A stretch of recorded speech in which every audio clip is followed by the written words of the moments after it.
Jangan mudah percaya dengan sosmed, ya.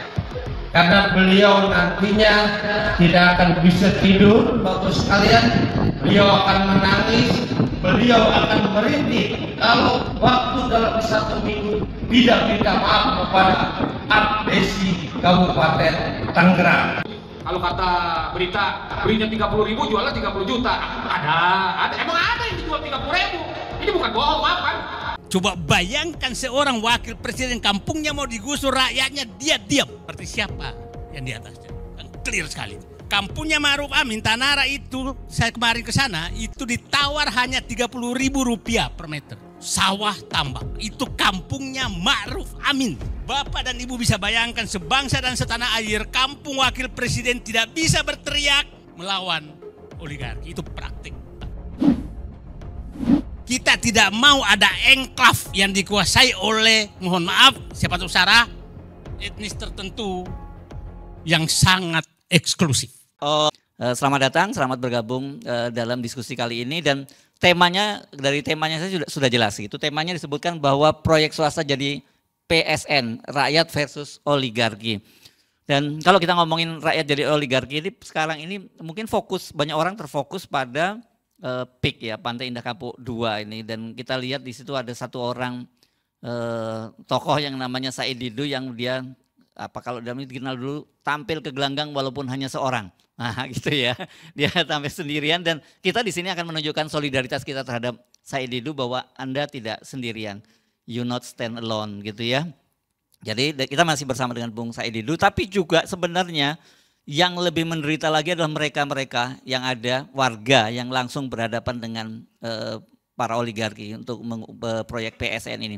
Nah, kita sekarang sebenarnya, tapi kan ada persoalan yang lebih besar. PSN itu kan proyek namanya strategis nasional, dan itu yang memberikan kan pemerintah, gitu ya. Artinya sebenarnya kalau kita ngomong oligarki itu jadi pertanyaan buat kita, sebenarnya kita itu melawan oligarki atau melawan kekuasaan yang di-backup oligarki, gitu ya. Atau oligarki yang di-backup oleh kekuasaan. Itu udah kayaknya udah jadi itu jadi berkelindan begitu ya.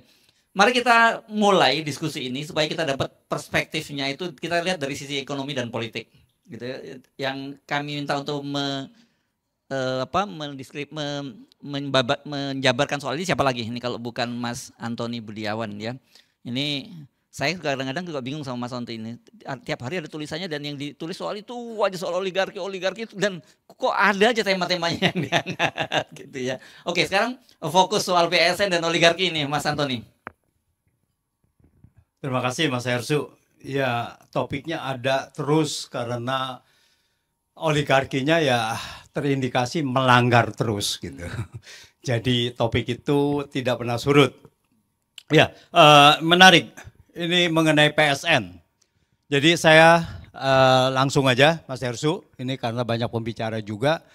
Jadi kalau kita lihat proyek strategis nasional, kita belum bicara mengenai proyek swastanya. Proyek strategis nasional itu kapan dimulainya proyek strategis nasional? Itu pada tahun awal 2016, dimulai dengan Perpres nomor 3 2016, dan di situ tentang proyek strategis nasional, dan di list ada 215 proyek strategis nasional. Dasar hukumnya hanya peraturan presiden. Jadi nanti Ibu Bivitri yang bisa melihatnya, Perpres ini tanpa ada dasar hukum, tanpa ada undang-undang, cuman dia merujuk pasal 4 ayat 1 Undang-Undang Dasar bahwa presiden memegang kekuasaan pemerintahan. Jadi seolah-olah diterjemahkan bahwa presiden boleh berbuat seenaknya. Jadi boleh berbuat menentukan PSN dan sebagainya. Jadi seolah-olah pasal 4 ayat 1 menunjukkan bahwa diterjemahkannya sebagai presiden boleh berbuat tirani. Nah, ini pertama, ada 215. Tapi kalau kita lihat proyek-proyek itu masih demi kepentingan nasional. Meskipun ada proyek tol yang ada juga yang diindikan oleh swasta gitu. Tetapi masih kepentingan nasional. Ada proyek bendungan dan sebagainya. Yang mayoritas adalah proyek-proyek dari pemerintah. Nah, kemudian mulai ini tidak ada dasar hukumnya. Lalu proyek ini, proyek strategis nasional, mulai mengalami distorsi. Pertama adalah distorsi di tambang-tambang, di mana pada saat itu nikel mau dibesarkan. Untuk mengusir penduduk setempat untuk menjalankan bahwa proyek ini bisa berjalan lancar, maka diberikan status PSN. Oleh apa? Oleh Perpres. Disitulah terjadi pengusiran dan disitulah mulai proyek swasta masuk sebagai proyek PSN. Dan rakyatnya diam. Ketika di Wawoni ya, yang nikel salah satu yang terbesar itu, semua diam. Jadi rakyat diam saja. Jadi penduduk setempat dibiarkan ini sendiri berjuang sendiri, lalu kemudian pasti kalah, aparat turun, pasti itu kalah. Kemudian mungkin masih ingat ya yang lebih dekat dari kita, yaitu Desa Wadas. Nah, di mana bahwa di situ ada bendungan, lalu katanya mau diambil batu itu dari Desa Wadas untuk bendungan di Desa Wadas. Padahal katanya di situ adalah nilai ekonomisnya sangat besar sekali, yaitu marmer dan sebagainya gitu. Di situ dijadikan langsung PSN. Orangnya terusir. Jadi untuk kepentingan swasta, masyarakat setempat ini diusir. Gitu, Desa Wadas. Setelah Desa Wadas, banyak nikel-nikel tapi kita nggak dengar karena ada di Indonesia Timur. Lalu kemudian terjadilah PSN di Pulau Rempang untuk pabrik kaca, swasta pabrik kaca, bahkan swastanya adalah asing lagi ya, melalui perusahaan Indonesia gitu. Jadi ada investor asing gitu, investor dari China mau di Desa Wadas 17.000 hektar pulau yang ada pulau burunya di situ, ada hutan buru dan sebagainya, mau dibebaskan. Penduduknya diusir, tidak boleh ada yang tinggal di situ, direlokasi. Tetapi perlawanan Rempang itu sangat luar biasa. Nah, ini pembelajaran dari kita. Kalau masyarakat bersatu melawan, maka bisa berhasil untuk menunda proyek ini. Meskipun pada saat itu dibilangnya ditunda proyek Pulau Rempang ini. Karena apa? Penunjukan PSN itu cuma 1 bulan Mas Hersu. Dari Bahlil Erlangga atau yang ke China, MOU, kemudian 1 bulan kemudian Menko Erlangga lalu mengatakan ini adalah proyek strategis nasional, Eco Smart City atau apapun namanya. Hanya 1 bulan bos. Luar biasa. Lalu kemudian menjelang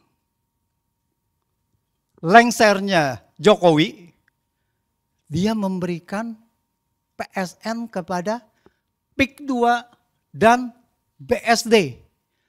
Ini perumahan yang sudah eksis 30 tahun lebih, yang sudah biasa-biasa saja, lalu bisa jadi proyek strategis nasional itu di mana strategisnya?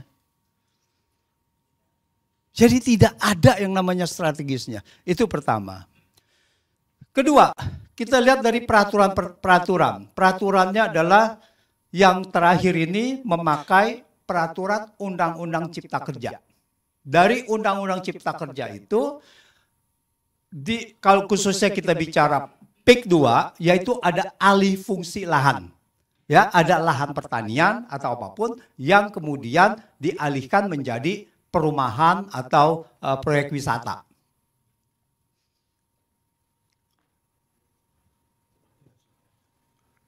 Ya. Nah, jadi begitu dia mengalihkan di dalam undang-undang Cipta Kerja itu ada dua hal. Pengalihan lahan budidaya tidak boleh dialihkan. Kecuali untuk kepentingan umum dan atau proyek strategis nasional. Tapi tidak pernah ada definisi apa strategis nasional itu. Itu pertama, dan atau itu. Jadi boleh dialihkan kalau kecuali untuk kepentingan umum dan atau proyek strategis nasional. Nah, ini penyelundupan hukum nih. Bahwa pasal ayat 1 ayat selanjutnya untuk kepentingan umum, jadi proyek strategis nasional tidak masuk, harus dibuat kajian. Wah, harus ada kajian, ada persyaratannya. Tapi tidak untuk proyek strategis nasional.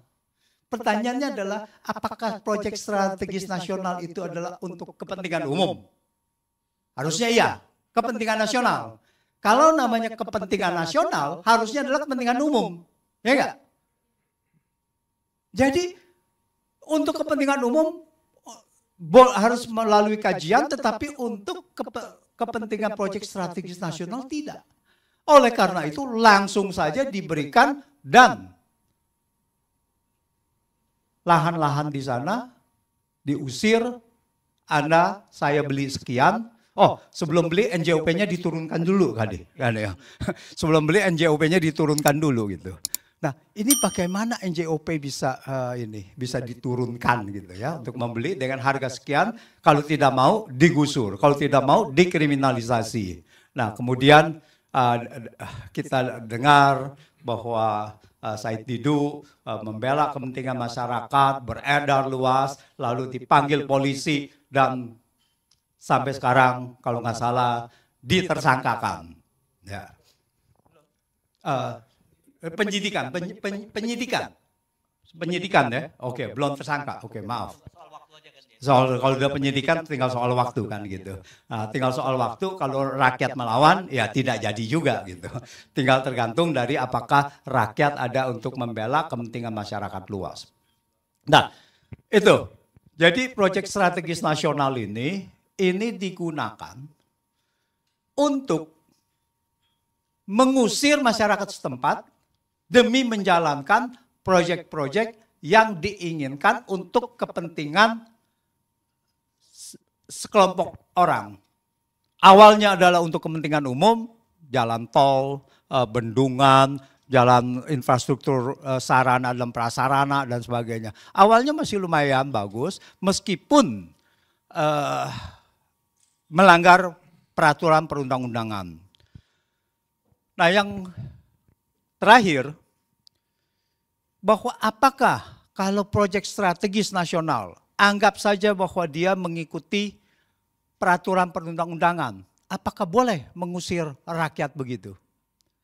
Pasal 28 H Undang-Undang Dasar ayat 4 itu mengatakan bahwa setiap orang berhak untuk memiliki barang pribadi, dan kepemilikan itu tidak boleh direbut oleh siapapun dengan sewenang-wenang.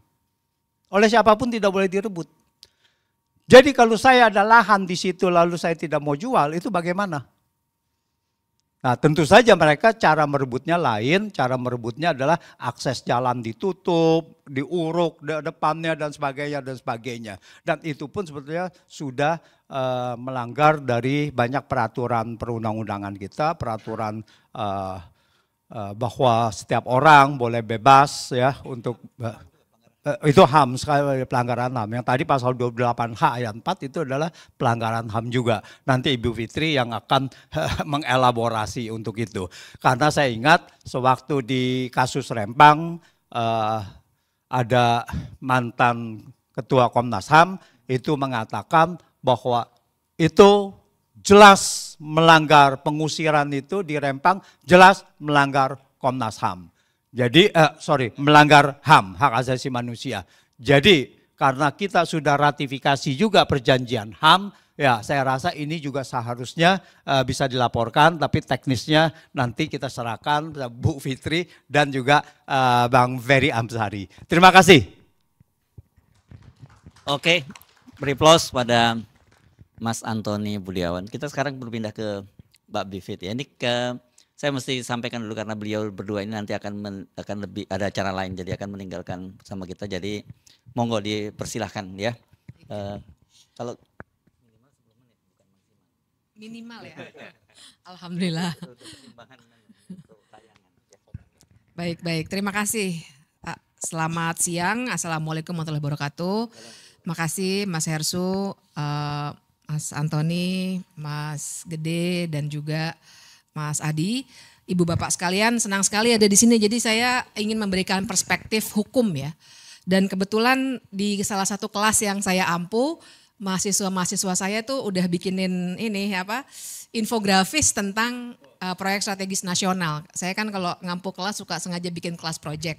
Mereka pilih sendiri waktu itu proyek strategis nasional. Jadi ada beberapa data yang ibu bapak bisa ambil, tapi ini sebenarnya teman-teman mahasiswa saya ngambil dari datanya YLBHI, datanya beberapa organisasi lain yang mereka olah gitu ya. Intinya sih begini, barangkali sebenarnya saya pengen mulainya dari, pada pernah baca novelnya George Orwell enggak? Yang judulnya 1984, 1984. Ada yang belum lahir. Udah baca atau belum? Ada satu terminologi menarik yang saya suka pakai untuk hukum. Apa coba tebak? Double speak. Jadi satu kata maknanya bisa double. Sebenarnya maknanya bukan itu. Contohnya aja dalam bahasa sehari-hari kita suka bilang, gimana Mbak perjalanan ke sini? Aman. Nah kita kan suka bilang gitu, aman. Aman itu bisa berarti ya telat-telat dikit lah. Bisa juga berarti ya saya akan on time, atau aduh saya sebenarnya males nih, cuma saya bilang aja aman gitu. Double speak tuh seperti itu. Sehingga saya menyambung apa yang dikatakan oleh Mas Antoni, bahwa ketika dia dikatakan ini adalah kepentingan nasional, sebenarnya kita belum tentu bicara kepentingan nasional. Karena makna kepentingan nasional itu nasional mana nih? Pengusaha nasional kah? Atau warga nasional, maksudnya kita warga? Atau apa? Atau penyelenggara negara? Karena di sini nanti kita harus lihat, kata orang kan the devil is in the detail. Setannya tuh ada di perincian-perincian kebijakan yang dibuat. Nah persis di situ persoalannya. Karena ternyata proyek strategis nasionalnya itu untuk apa dan untuk siapa? Itu pertanyaan besarnya. Karena kalau kita lihat data yang disediakan oleh mahasiswa saya ini misalnya, yang dihasilkan adalah, ini datanya data tahun lalu sebenarnya 2023. Ternyata ada 106 konflik agraria dari PSN-PSN yang ada di seluruh Indonesia.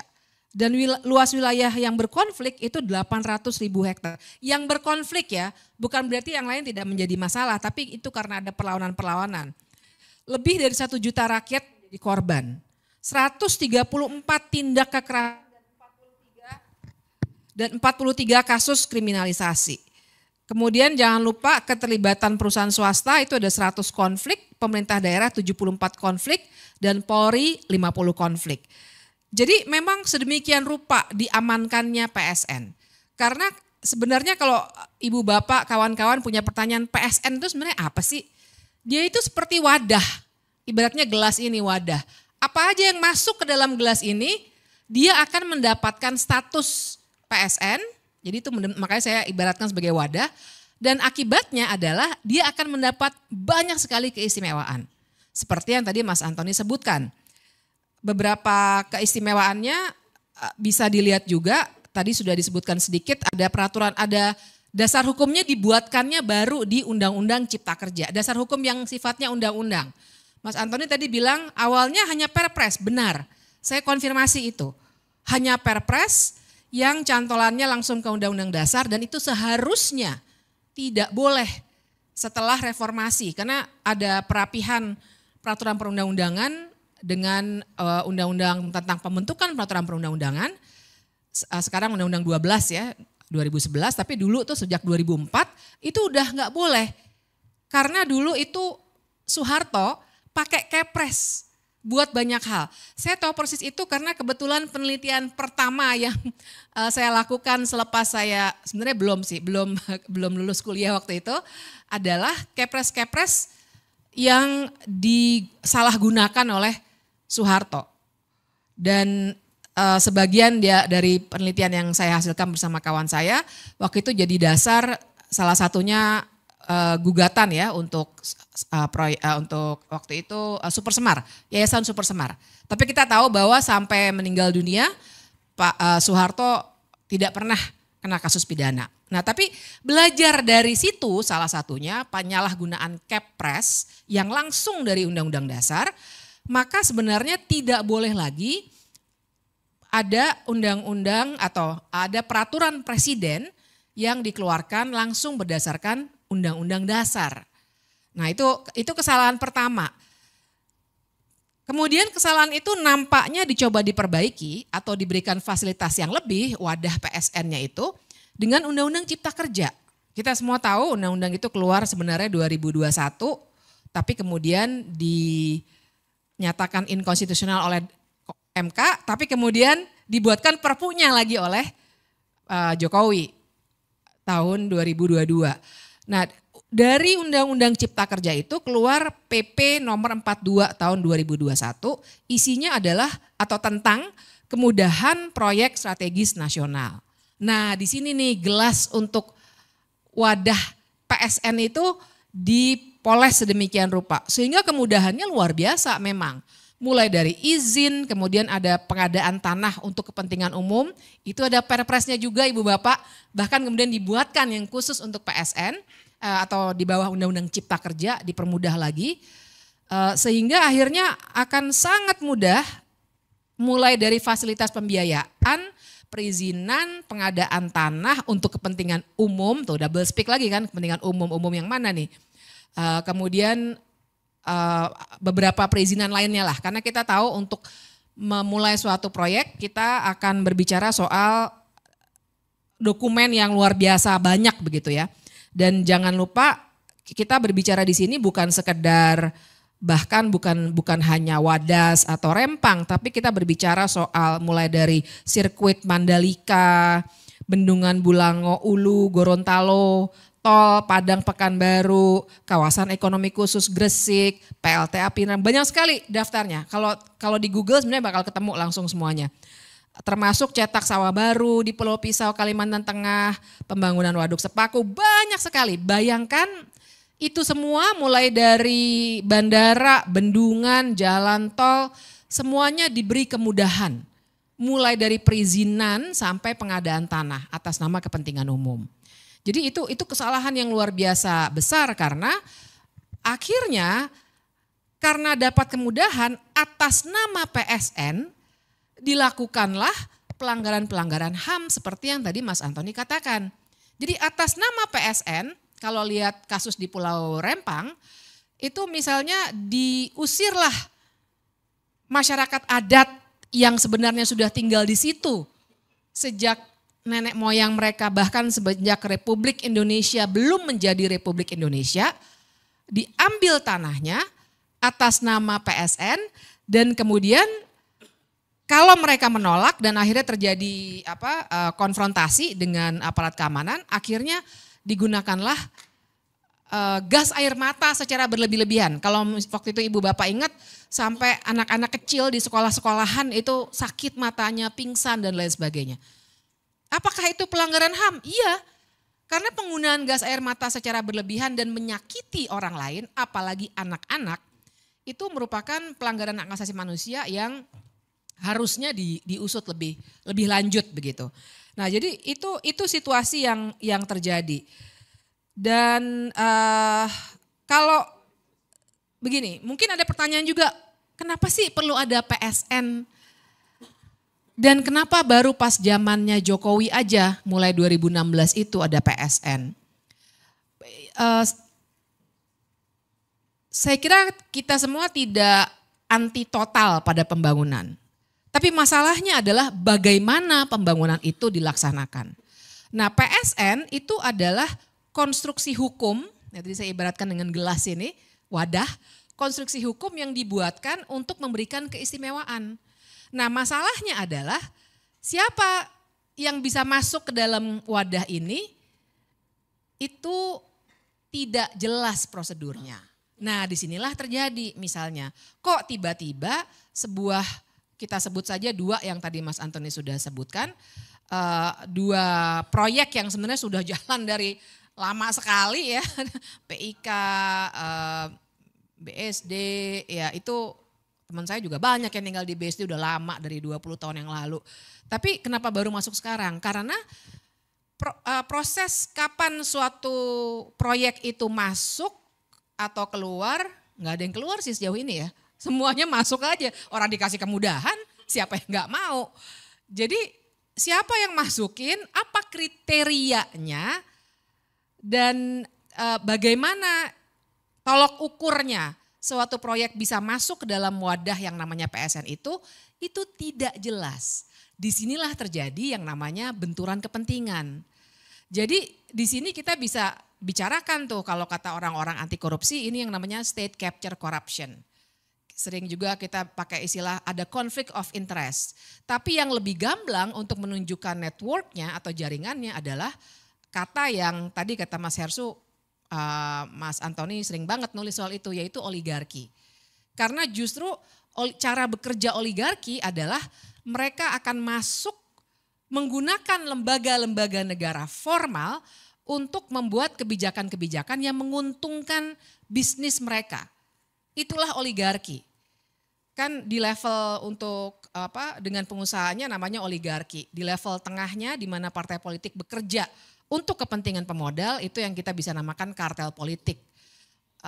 Dan itulah yang sebenarnya terjadi ketika akhirnya oligarki ibaratnya tuh dengan benturan kepentingan yang luar biasa, bahkan juga banyak sekali dan di antara pejabat kita yang sebenarnya punya bisnis atau paling tidak malah diberikan bisnis sebagai komisaris lah, sebagai pemegang saham lah, sengaja untuk tujuan itu.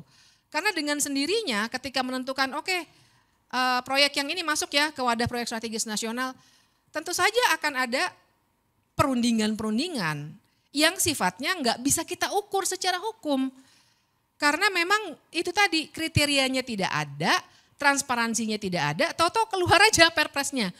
Atau perpresnya, yang kan itu bentuknya perpres ya, daftar proyek strategis nasional itu. Tiba-tiba keluar, loh kok nambah nih, ada PIK, ada BSD, kaget juga kita. Karena proses itu tertutup. Nah jadi kalau pertanyaannya apakah ini melanggar hukum atau tidak, jelas melanggar hukum. Karena saya juga mau ingatkan, kita kenal terminologi good governance sebagai sebuah subjek kajian. Tapi pun di dalam undang-undang kita, Undang-Undang Republik Indonesia nih, ada yang namanya Undang-Undang tentang Administrasi Pemerintahan. Yang isinya ada namanya asas-asas umum pemerintahan yang baik, AUPB kami sering bilangnya. Nah di situ harusnya ketat.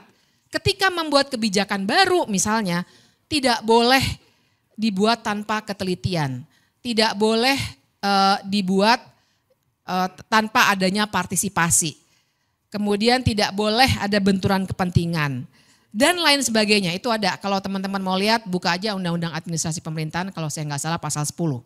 Tapi saya mau bilang ini bukan sekedar obrolan warung kopi. Memang secara hukum di dalam undang-undang kita ada aturan mainnya.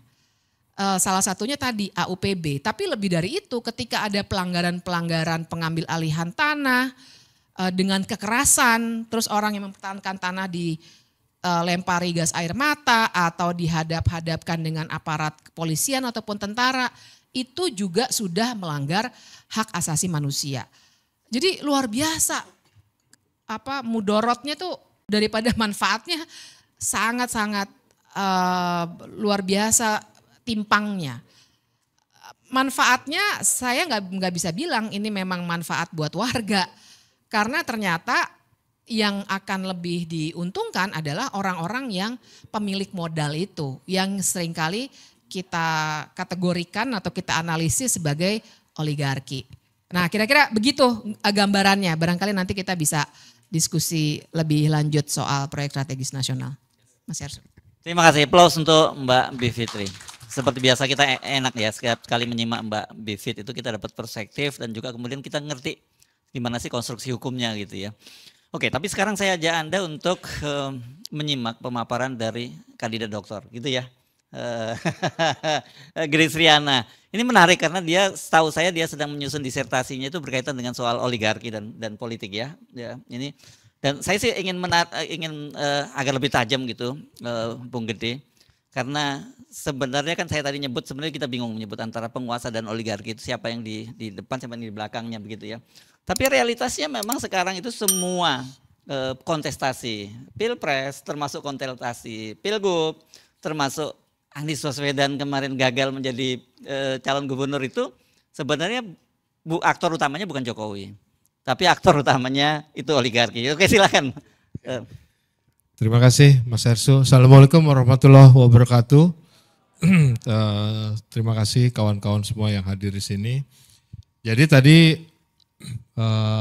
Bung Antoni sama Bivitri sudah menyampaikan fakta-fakta, tapi kita juga perlu tahu mengapa fakta ini terjadi ya.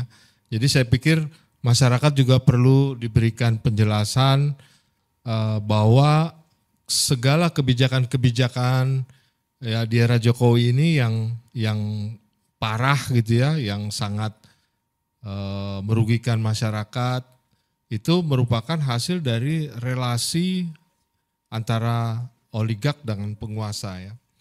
Jadi di negara manapun tuh oligark selalu ada ya, baik di negara dengan sistem demokrasi atau sistem single party atau sistem monarki, semua ada oligark selalu hadir di situ. Dengan demikian artinya relasi antara oligark dengan penguasa itu selalu ada gitu. Dan keduanya itu saling berupaya untuk mendominasi satu sama lain ya. Dalam kurun waktu tertentu bisa aja pemerintah yang lebih mengendalikan atau mendominasi oligark, tapi di waktu yang lain ya terjadi sebaliknya gitu. Nah, relasi ini terbentuk karena adanya kepentingan ya, yaitu kepentingan untuk bertahan. Oligark kepentingannya mempertahankan kekayaannya ya kalau menurut definisi Winters, atau dia mengakumulasikan kekayaannya kalau menurut hadis Robinson. Ya, sedangkan dari penguasa jelas dia mempertahankan posisinya atau kekuasaannya. Ya termasuk dengan cara-cara 3 periode misalnya, atau politik dinasti, anak dan mantunya siapa tuh namanya? Mulyono ya.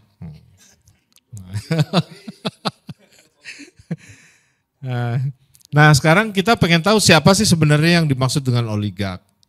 Oligark ini kalau saya ngeliat dari berbagai referensi, saya kelompokkan ada 3 ya parameter di situ. Satu, dia super rich, benar-benar sangat kaya kapitalnya ya.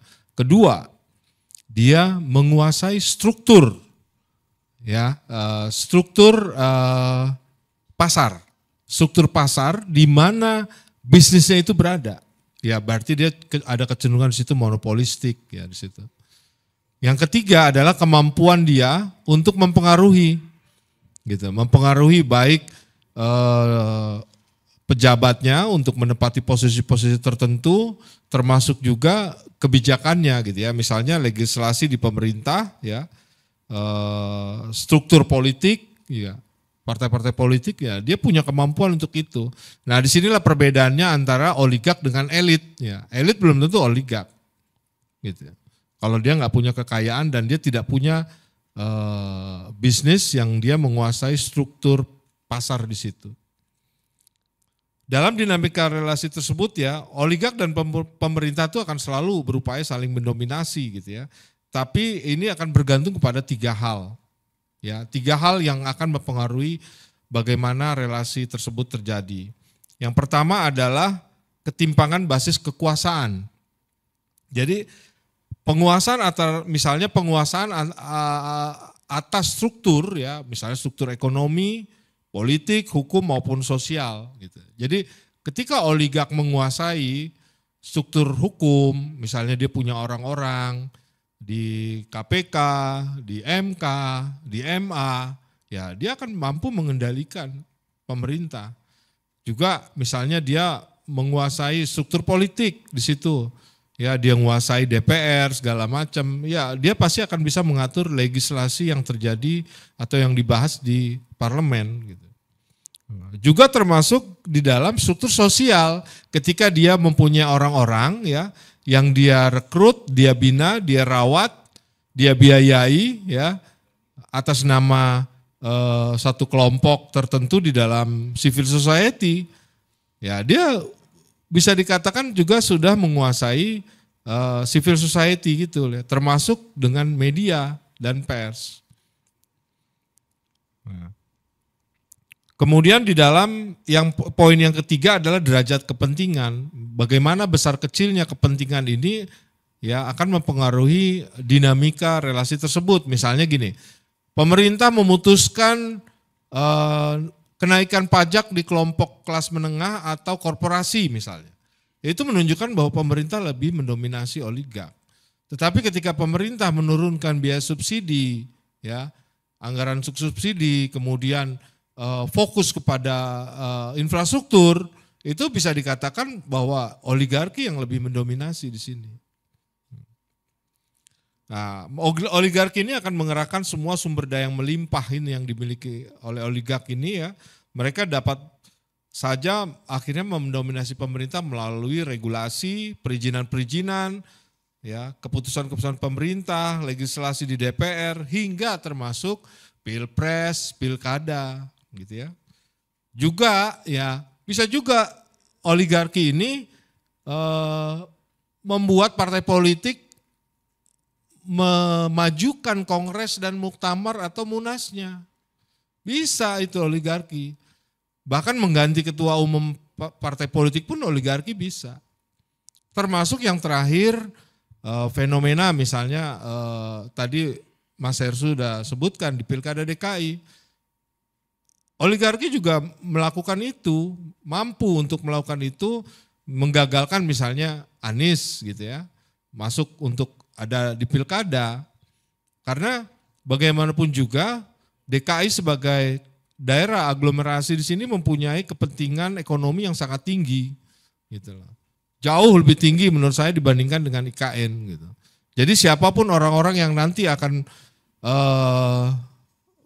berkuasa di Jakarta, ya tentunya harus bisa mengakomodir kepentingan itu. Nah, oligarki selain dia melakukan investasi politiknya ya, otomatis dia akan membutuhkan juga jaminan atas investasi politiknya itu ya. Ya misalnya dengan dia menempatkan ya atau mengharuskan orang-orang itu lolos ke Senayan, udah ditentuin si A si B-nya itu siapa, duduk di komisi mana itu sudah diatur semuanya gitu. Kemudian duduk di institusi penegakan hukum dan peradilan itu siapa, itu semua sudah dibuat ininya ya jenjangnya. Ya, termasuk membentuk dan mensupport kelompok-kelompok penekan yang ada di kelompok masyarakat sipil dan termasuk juga media-media tertentu. Nah, threshold itu juga merupakan salah satu cara untuk menjamin investasi partai politik, investasi oligark di dalam politik. Dengan threshold ini sudah bisa diatur, ya. Misalnya pilpres, thresholdnya itu kan cukup besar ya, 20%.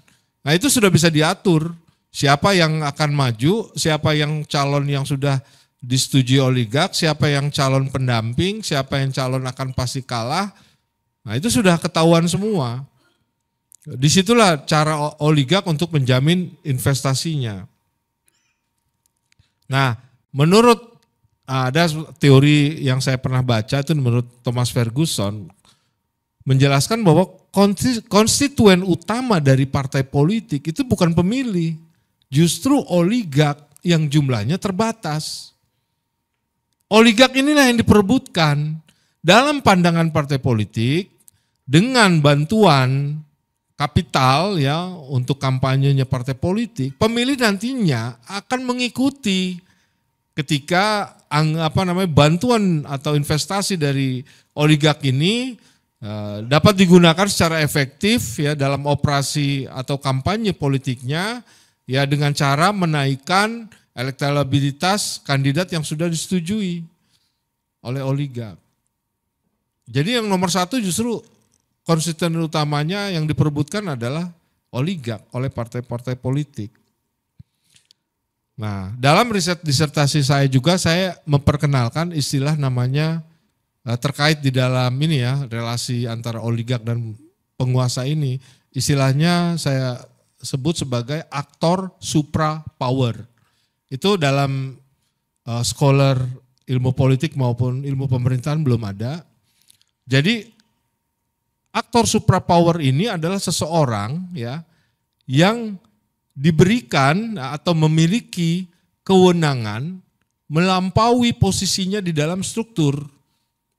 Dia tidak hanya mampu memanfaatkan kelemahan-kelemahan di dalam sistem yang korup, ya, sistem yang busuk untuk kepentingan dirinya maupun kelompoknya, tetapi dia juga mampu berlaku sebagai arranger dalam satu orkestra proses keputusan ya yang melibatkan banyak pihak.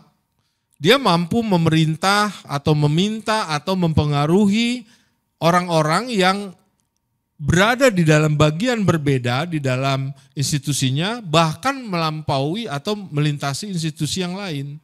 Jadi kalau kemarin kalau nggak salah saya gunakan itu untuk kasus kemarin di kepolisian tuh Sambo. Nah, dia punya kemampuan untuk itu. Kemudian kalau saya baca lagi cerita-cerita misalnya Pratikno misalnya bisa masuk ngatur-ngatur banyak hal gitu ya, termasuk dalam politik. Itu saya anggap masuk kriteria sebagai aktor supra power. Gitu. Termasuk Luhut ya. Kemudian waktu Ahok ya. Bagaimana perizinan bisa lewat segala macam. Nah, itu kan di luar jangkauan dalam posisi dia, dalam struktur, tapi dia mampu gitu loh. Jadi orang-orang ini belum tentu dia menjadi top manajemen, tapi kewenangannya melampaui itu semua gitu. Nah, aktor-aktor suprapower ini selalu hadir di dalam sistem yang korup. Ya tentunya dialah yang akan dipakai oleh para oligark untuk mewujudkan keinginannya ini gitu. Nah, aktor suprapower ini cenderung ya melakukan abuse of power tadi, instrumennya macam-macam tadi Bu Fitri bilang state capture, corruption, bisa juga melalui diskresi, apapun itu gitu loh. Intinya dia mempunyai kewenangan karena semua sudah bisa dikontrol oleh dirinya. Nah, jadi saya melihat dalam PSN ini bukan muncul yang tiba-tiba gitu loh, tapi sebagai hasil dari relasi antara penguasa kita ya pemerintahan Jokowi dengan oligark gitu. Dan ini bukan muncul tiba-tiba. Kalau kita lihat lagi ke tahun 2021 masih ingat nggak ada pernyataan Jokowi bahwa semua Kapolda menjadi pengawal investasi? Masih ingat nggak? Nah, ini artinya merupakan suatu memang menjadi sikap politik Jokowi terhadap pembangunan kita yang memang merupakan rezim infrastruktur atau pro kepada investor, kepada pembangunan tapi yang sebenarnya lebih menguntungkan oligark. Nah, nggak ada beda dengan PSN ini ya, ketika PSN ini sudah ditempelkan kepada proyek swasta, artinya proyek swasta itu mempunyai privilege yang penuh ya. Dalam implementasinya akan terjadi itu menurut saya, apalagi ketika dia dikawal oleh aparat. Mungkin nanti kita bisa mendengar cerita Bang Said Didu gitu di situ. Pasti banyak melanggar keadilan, melanggar kemanusiaan, termasuk melanggar aturan-aturan yang berlaku. Nah, cara untuk mengawasi relasi oligark dan penguasa ini ya selama ini kan kita kalau di internal sudah ada ya, dari penegakan hukum ya, lembaga institusi yang penegakan hukum, kemudian ada BPK, ada KPK, ada kejaksaan, kepolisian dan lain-lain ya. Apakah itu pengawasan maupun penindakan secara etik maupun pidana gitu. Tapi yang lebih penting adalah pengawasan oleh publik, karena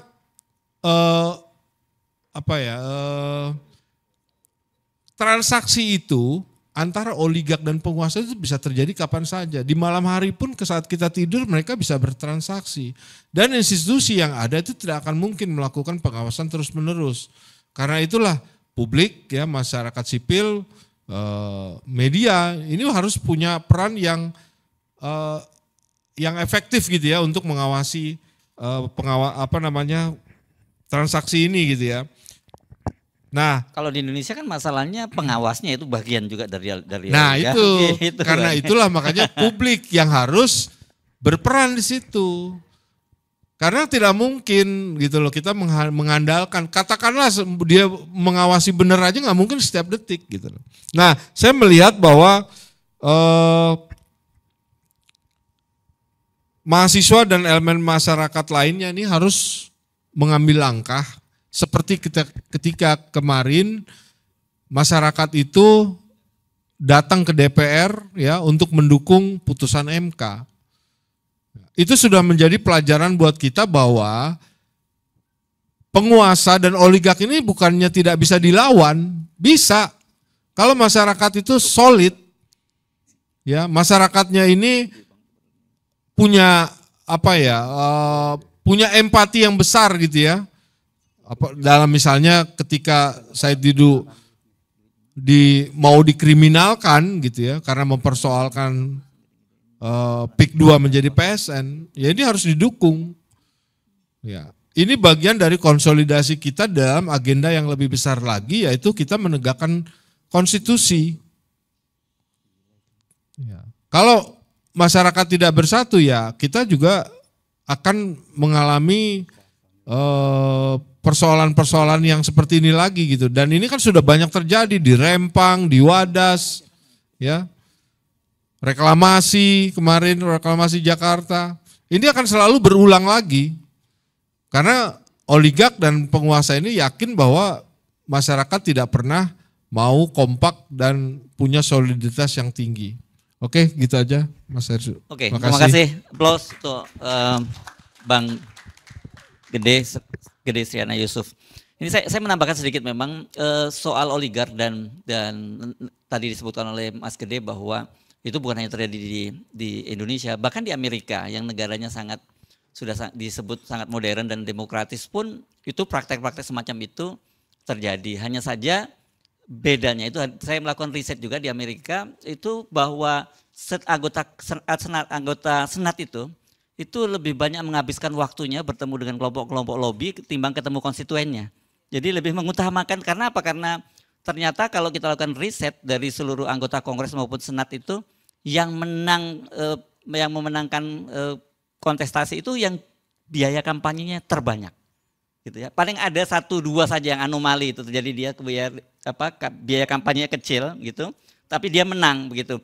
Nah, dan di Washington itu bisnis kedua terbesar di luar pemerintahan itu adalah dulu namanya kantor lobby. Nah, bedanya sih itu di Amerika itu ada terbuka, ada lobby ya. Ya lobby itu terbuka, itu bisnis terbesar di lobby itu resmi. Kalau di kita kan lobby nggak ada yang resmi ya. Jadi di bawah tangan semua.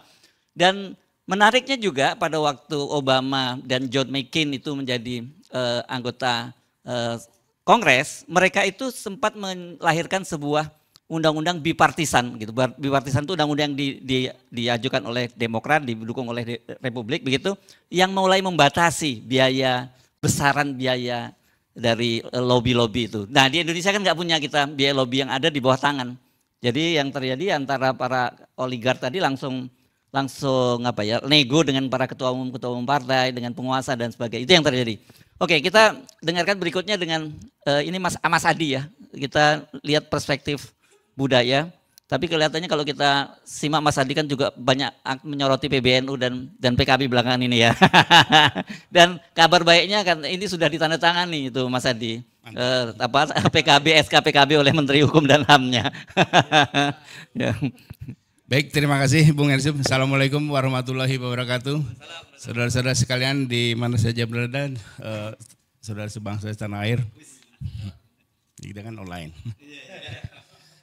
Jadi saya sangat bangga hari ini di sini dengan pangkat penyair. Biasanya kan Ketua Komite Eksekutif Koalisi Aksi Penyelamat Indonesia, kadang-kadang Koordinator Gerakan Indonesia Bersih, kadang-kadang juga inisiator Komite Bangkit Indonesia. Tapi yang paling benar itu adalah penyair. Dan saya paling bangga dengan profesi penyair ini, sebutan penyair.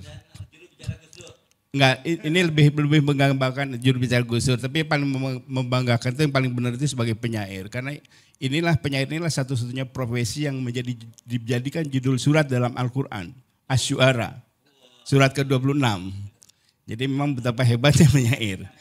Nah itu sebabnya saya ingin mengulas masalah persoalan bangsa ini yang rumit, yang berbelit-belit ini dari konteks kepenyairan, sejarah, juga keagamaan dan lain-lain kita melakukan. Tapi startnya itu saya mulai dari lagunya Kus Plus Kolam Susu. Yang liriknya orang bilang tanah kita tanah surga. Di situ kan sudah dijelaskan bahwa orang yang bilang tanah kita tanah surga, buat kita kan bukan surga. Ini lebih dekat kepada neraka.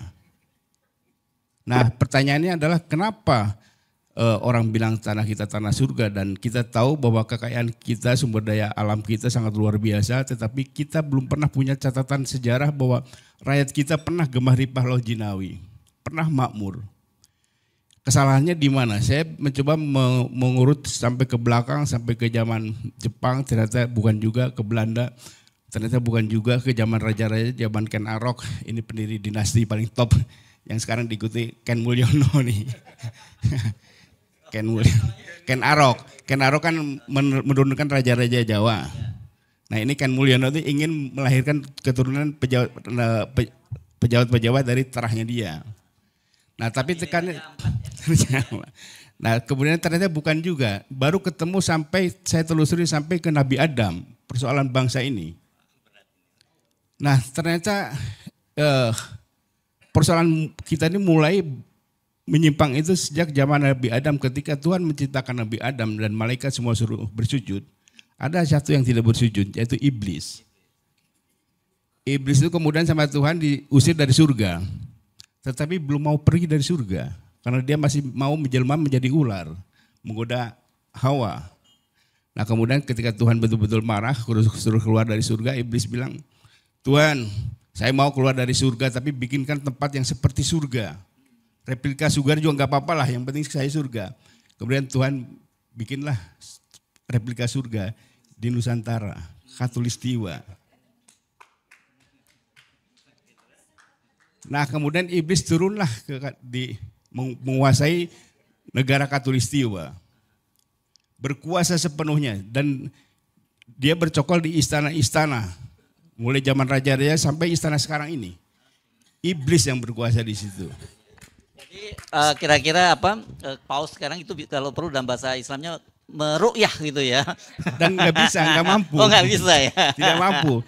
Jadi saya kan pernah ada di istana, Bung Ersub. Oh, gitu. Saya pernah ada di istana dan saya menemukan iblis itu. Jadi tiba-tiba ada orang datang dengan seorang polisi bintang 1 datang, Mas Adi ini teman saya ini ingin jadi Kapolda. Ini ada dana 1,5 miliar untuk operasional, tapi untuk yang lain-lain, tapi kira-kira dia ngasih 500 dulu, ini operasional. Jadi tidak ada masalah. Ini saya kan nggak pernah lihat uang puluhan juta juga nggak pernah tiba-tiba disodorkan itu. Ini kan iblis pas ini yang menurunkan ini. Nah waktu itu iman kita kuat, Gus Dur imannya kuat juga. Iblis tidak betah di sana, kemudian pindah ke Senayan. Bersekutu dengan Senayan kembali ke istana. Dan kita lihat, Bung Ersub, ini bukan karena saya pernah di istana, saya paham betul memang iblis itu ada di situ. Soekarno itu dulu baik-baik saja, orang baik. Ketika di istana kemudian mulai penyimpangan-penyimpangan. Soeharto juga orang sangat baik. Ketika di istana mulai muncul penyimpangan. Begitu juga SBY. Yudhoyono kurang lebih kemudian berlanjut kepada Mulyono, dinasti Mulyono dan Yudhoyono. Joko Widodo itu orang baik dulu. Dia janji anak-anaknya turun berdagang, tidak mau ke politik. Tapi karena iblis. Siapa lagi kalau bukan iblis yang menghasut itu. Jadi memang kekuatan iblis. Nah, oleh sebab itu ke depan itu kita harus memilih pemimpin yang imannya kuat, yang bisa melawan iblis. Kalau tidak orang baik kayak Prabowo pun kalau di istana tidak kuat iman, dia bisa menjadi tergoda oleh iblis. Nah ini bahayanya. Kemudian kesimpulan ini saya turunkan menjadi puisi. Sebelum masuk ke situ, saya baca dulu. Tapi nanti saya juga akan menyinggung juga soal oligarki dan lain-lain itu. Nah jadi pendekatan itu kemudian melahirkanlah puisi. Saya kemas dalam puisi, judulnya Istana Iblis. Memandang Indonesia, nyium aroma surga. Daun-daun kelapa bergoyang-goyang sepanjang pantai, seperti kepak sayap-sayap malaikat. Anginnya mendesir ngalunkan nyanyian lautan. Kita jadi teringat Adam, makhluk sempurna paling mewujud, hingga para malaikat pun diperintah lekas bersujud. Adam telah menghirup wangi dosa dan dari tubuh Hawa yang terperdaya, keduanya diusir dari surga dalam kehinaan telanjang. Adam terdampar di bukit Safa dan Hawa di bukit Marwah. Dan iblis? Kemana iblis? Ibu dari segala kesombongan itu pergi. Setelah surga dinyatakan tak layak lagi baginya, pembuat huru-hara pertama di alam semesta itu milih tetap tinggal di surga meski itu hanya replika. Jadi iblis kemudian ke Nusantara. Replika surga adalah jajaran pulau di hamparan biru laut. Para pengelana nyebut ini Zamrud Katulistiwa. Tapi kaum pribumi bilang ini negeri para jalang. Karena iblis merintah ini negeri dari istana Tibudaya. Dari istana Tibudaya iblis menunaikan sumpahnya menghadang manusia dari depan dan belakang, dari kanan dan dari kiri, dari semua arah mata angin untuk menyesatkan manusia dari jalan yang lurus. Maka bumi dan air dan kekayaan alam yang berlimpah dikuasai iblis dan tak pernah jadi berkah bagi rakyatnya. Kebenaran jadi perkara yang menakutkan, kejujuran berada di ketinggian di atas angan-angan.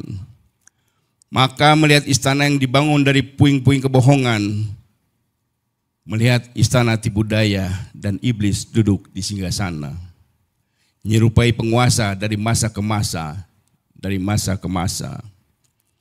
Memandang Indonesia melihat replika surga, tapi hanya mereka yang tunduk kepada iblis yang bisa nikmati aromanya. Itu demikian. Nah, siapa sih yang tunduk kepada iblis yang mencium aroma surga? Ya para konglomerat oligarki itu. Nah jadi saya melihat, nah jadi saya jamin bahwa penguasa istana kalau tidak kuat iman pasti akan digoda iblis. Ini iblis yang menggoda Adam ini. Jadi sangat kuat dan pasti akan tergoda. Dan anak-anaknya pasti digoda juga oleh anak-anak iblis. Nah jadi godaan-godaan iblis ini menjadi seperti apa sih? Dalam konteks demokrasi adalah KTBLC, adalah undang-undang. Kita melihat misalnya di masa lalu, ada jadi ketika saya mempelajari konstruksi korupsi di Indonesia, biasanya bermula dari undang-undang. Selalu dari undang-undang.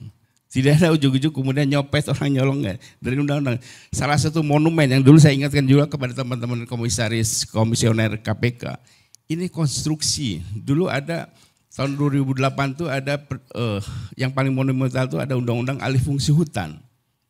Itu DPR pertama Al-Amin, orang yang terpercaya tapi kemudian sangat tidak dipercaya, itu ditangkap oleh KPK. Dasarnya adalah apa yang terjadi? DPR membuat undang-undang alih fungsi hutan ini bersama para iblis-iblis itu. Dia ingin mengambil alih, menguras hutan, ingin menghabisi hutan, tapi ini hutan lindung. Kemudian dibuatlah undang-undang itu yang di dalamnya itu ada batu baranya, sehingga kita mau mengolah tapi ini hutan lindung. Maka dibuatlah undang-undang yang memberikan diskresi. Kemudian hutan ditebangin, batu baranya nggak ada, tapi bukan hutannya sudah ditebang. Atau ada juga hutan ditebang, batu baranya ada, diambil, kekayaan alamnya diambil, dan modelnya seperti itu. Nah, saya melihat hal itu selalu berulang-ulang, dan PSN ini antara lain itu sebabnya hampir semua undang-undang kita, kayak contoh soal PSN itu, tidak pernah ada kejelasan kriterianya seperti apa sih. Siapa sih yang menentukan, tim mana, orang seperti apa yang menentukan soal kriteria ini, sehingga ini masuk PSN, ini alih fungsi hutan atau dan lain-lain. Nah ini tidak pernah, dan itulah permainan iblis. Dan disitulah uang itu mengalir. Godanya luar biasa, iblis itu bisa ngasih iming-iming pesawat jet, super jet, bisa 3 orang bisa terpukau. Jadi iblis yang ada di Indonesia ini memang iblis yang luar biasa. Di negara lain iblisnya iblis KW-KW aja, di sini yang orinya ini dahsyat luar biasa. Nah jadi konstruksi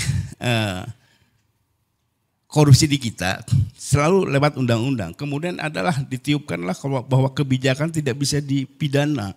Ini kan sinting. Policy itu bisa dipidana kalau crime policy jenisnya. Kebijakan itu bisa dipidana kalau kebijakan kriminal. Kebijakan yang didesain untuk kriminal. Nah jadi apakah PSN bagian dari itu? Ini harus ada audit forensik soal proses undang-undang itu. Dan kita kaji seperti tadi yang disampaikan oleh Bu Fitri, ada 106 konflik. Ini baru yang kajian teman-teman dari dimonitor dari online ya.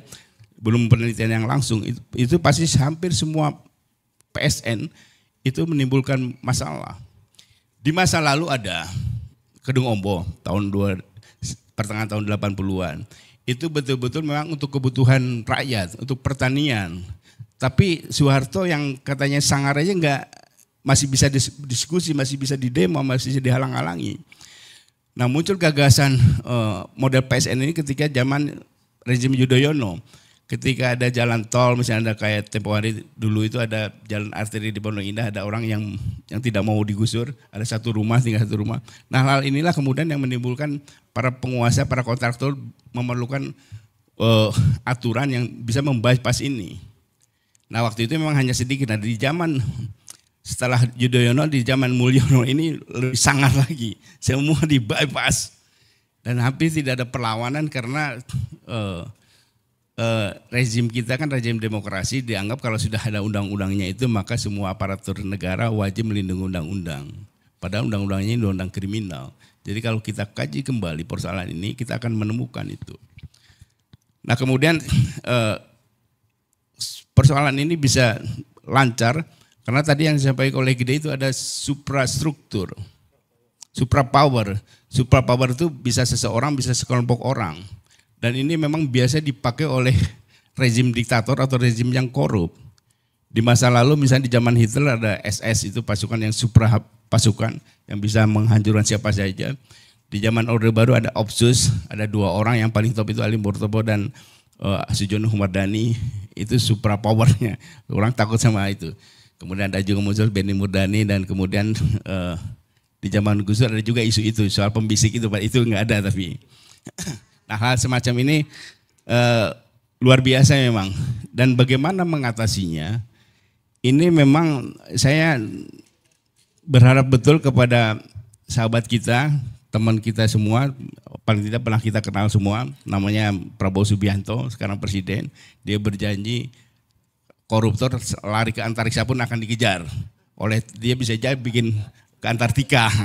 Ke Antartika dikejar tim khusus, mudah-mudahan yang dikirim itu tim mawar, bisa masalah. Nah ini kan luar biasa. Nah sehingga ke depan ini kita bisa dengan cepat menyusul Korea Selatan. Paling tidak dalam menindak bekas presiden lah. Sepakat. Nah tinggalkan soal kemajuannya, ketika selangkah lagi kita mengikuti apa yang bisa kita ikuti. Jadi soal PSN ini memang harus dilawan, harus kita kaji kembali, kita gugat ini. Mungkin nanti teman-teman dari BPT ahli hukum tata negara bisa mempersoalkan apakah ke Mahkamah Agung atau ke MK. Nah, sehingga kalau PSN ini abuse of power, melanggar hukum, ilegal, jadi kita bisa lawan semua PSN itu bisa diselesaikan dan energi kita bisa untuk membangun hal-hal yang lain. Jadi dengan demikian, makanya kalau saya sering lihat podcastnya Bang Said melawan PIK itu, saya bilang ini bukan melawan PIK, sebetulnya Bang Said ini melawan Pak Mulyono ini. Karena yang bikin PSN, yang bikin dia begitu kan PSN ini. Nah jadi arah kita ke situ. Nah jadi saudara-saudara sekalian, jadi sumber korupsi di kita, iblis di kita ini berupa undang-undang, oligarki. Nah saya pernah membaca beberapa belas tahun yang lalu tulisannya Albert Einstein soal white socialism. Dia sudah menjelaskan tahun 49 sudah menjelaskan hati-hati dengan kapitalis ini. Dengan oligarki ini, mereka tidak bisa diperiksa bahkan oleh DPR. Karena DPR ini dari partai politik yang mereka biayain kampanyenya. Jadi oligark inilah yang memisahkan DPR dengan konstituennya, yang memisahkan wakil rakyat dengan rakyat itu yang mereka ini. Jadi ini sengkarut marut di situ di antara itu. Tapi apakah ini bisa dilawan? Tentu saja bisa. Kalau kita punya pejabat negara penyelenggara yang tough, yang kuat imannya, itu bisa dilawan. Jadi kita berharap kita harus mendukung pemerintahan manapun yang imannya kuat yang mau melawan oligark ini. Saya kira demikian. Terima kasih. Wassalamualaikum warahmatullahi wabarakatuh. Waalaikumsalam warahmatullahi wabarakatuh. Satu hal yang saya senang yang terakhir tadi yang disampaikan oleh Mas Adi, bahwa soal kita bisa mengejar Korea Selatan dalam waktu dekat. Saya kira dalam hitungan bulan itu kita bisa mengejar Korea Selatan asal Pak Prabowo mau ya. Oke, sekarang kita mestinya nunggu Mas Ferry Amsari tapi belum datang ya Bang Ferry ya. Jadi kita sekarang langsung saja ke ke bintang utamanya ya. Hari ini yakni Bung Said Didu. Ini tadi saya sebut ini berani tampil ke gelanggang walaupun seorang. Coba luar biasa ini. Yang lain duduk di ruang AC ngobrol-ngobrol memaki oligarki, Bang Said Didu langsung turun ke lapangan berhadapan dengan oligarki. Assalamualaikum warahmatullahi wabarakatuh. Terima kasih. Akhirnya moto tandang ke gelanggang meskipun seorang saya buang sekarang karena Bu Fitri sudah ada. Bu Fitri sudah di sini, semua sudah di sini bergabung. Sebenarnya yang semangat saya naik itu begini. Tanggal 6 Agustus, ini saya bicara apa di balik ini semua, ini baru saya mau buka. 6 Agustus, saya ketemu seseorang yang saya tahu posisinya adalah penghubung politik antara oligarki dengan penguasa, dengan pengusaha yang mengendalikan kekuasaan dengan kekuasaan. Apa ceritanya ke saya? Dia kasih tahu semua skenario bagaimana Mulyono mau mengambil partai. Tanggal 6 Agustus. Sampai nama-nama panitia Munas Golkar pun dia kasih tahu saya. Dan tanggal 9 Agustus, 8 Agustus kan Airlangga dipanggil. Persis yang disampaikan ke saya. Tanggal 10 Agustus Airlangga mundur. Ini pingin pecah kepala saya. Kok negara aku sekarang betul-betul bukan diatur oleh partai politik. Betul-betul diatur oleh mereka. Saya diberitahu bagaimana nanti PKB diambil. Tanggal berapa diambil. Saya diberitahu PKS bagaimana menyerahkan diri. Saya dikasih tahu. Saya dikasih tahu PKS yang menyatakan menyerahkan diri. Saya dikasih tahu bagaimana PAN diperpanjang lagi menjadi 3 kali padahal ADART-nya diubah. Dan dia bilang menyatakan itu pasti selesai semua sebelum pilkada. Sebelum penetapan gubernur. Jadi ini yang bikin saya, apa sudah saatnya saya harus mati menghadapi begini semua ini. Karena sudah nggak ada lagi yang berkuasa kecuali mereka. Bayangkan dia bisa, ketua penyelenggara Munaslup Golkar dia bisa tentukan. Bukan ketua umumnya lagi. Ketua penyelenggaranya. Nah, semua bubar karena tangan Allah bekerja itu tanggal turunnya kita demo 22 April. 22 Agustus. Kita semua turun demo 21, dan itu saya berangkat dari rumah hormat bendera ke Medan Juang. Kalau saya nggak balik sudah selesai. Karena di kepala saya inilah hari yang menyelamatkan negeriku. Kalau itu tidak terjadi, semua skenario Mulyono terjadi. Maka apa yang terjadi? Prabowo menjadi boneka Mulyono. Itu yang terjadi. Karena semua sudah diatur. Jadi tangan Allah bekerja tanggal 21. Tidak ada koordinasi apapun. Dan semua bergerak seluruh Indonesia. Kita tahu. Disitulah kita dapat informasi nasionalisme, patriotisme Prabowo muncul. Ini harus dihentikan. Ini harus dihentikan, maka diperintah ke dalam. Dan saya dapat informasi sebenarnya di dalam itu korum. Bukan nggak korum. Tapi patriotisme dan nasionalisme Prabowo menyelamatkan negerinya. Itulah saya katakan, saya bicara dulu sebelum masuk fakta-fakta di lapangan. Saya berharap Prabowo itu, Habibie itu memuji, menjadi murid Pak Harto 30 tahun lebih. Tapi dia pada saat presiden menjadi Habibie yang lepas dari Pak Harto. Dan mengambil kebijakan yang berbeda dengan Pak Harto demi menyelamatkan bangsa dan negaranya. Saya berharap Prabowo kalau nggak bisa 100% Habibie ya 90% lah. Menjadi orang yang selamat datang. Oke. Saya sekarang masuk kepada praktek-praktek yang akan terjadi di PIK 2 supaya kita punya gambaran. Saya ada 4-5 hal yang saya ingin jelaskan. PIK 2 itu apa sih? Yang kedua, aturan apa yang menyebabkan kezoliman dan ketidakadilan prakteknya di ini supaya kita ahli-ahli teori. Saya praktek saja fakta lapangannya seperti apa dan apa yang akan terjadi ke depan. Saya menyatakan PSN PIK 2 itu adalah praktek oligarki yang sangat nyata dan berlangsung sempurna apabila kita tidak ada yang turun. Saya turun ke bawah itu betul-betul hambatannya tidak ketulungan. Setiap orang yang saya foto dengan saya itu pasti besoknya akan dipanggil oleh aparat. Ya. Jadi saya turun, nah, kemarin saya turun lagi naik motor, saya ditelepon orang, Pak, saya minta Bapak jangan turun, Bapak lagi diincar. Udah kayak begitu sekarang. Jadi itu wilayah preman di 9 kecamatan. Itu sudah nggak ada pemerintah. Jadi maksud saya, ada wilayah yang pemerintah sudah nggak ada. Itu adalah wilayah PSN PIK 2. Wilayah PSN PIK 2 itu kan ditulis hanya 1.700 hektar. Menjadi 2.800. Tapi faktanya, semua wilayah di 9 kecamatan itu terpampang semua PIK 2. Bukan wilayah yang disebutkan.